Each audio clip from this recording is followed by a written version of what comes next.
香港即日來回台灣買 iPhone 16。首先，點解要飛去台灣買 iPhone？ 2019年之後，香港發生咩事，大家都知道。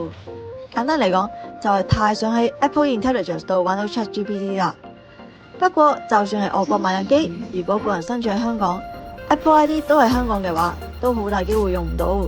詳情可以睇返描述欄。睇咁咬文嚼字，我就想搏一搏，睇下去旅行用唔用到啦。iPhone 16喺台灣比香港搶手得多，去到10月6號先見到有得喺台灣門市攞貨。我自己就中意親自攞貨多過搭運嚟香港。訂咗之後，大概等12個鐘就有個 QR code 確認，7日之內就要飛去台灣攞貨。今次揀咗喺信義 A13 Apple Store， 谷頂成部 MacBook 共。台灣比香港人頭用得多，落去樓下估唔到仲要排長龍先有得攞貨。入到去之後，藍精靈會請你輸入返名同 email 確認，然後佢問我有冇興趣加購 Apple Care Plus， 因為只可以喺台灣境內加購。問過藍精靈，賣機係可以全向無分店度維修，所以唔使擔心。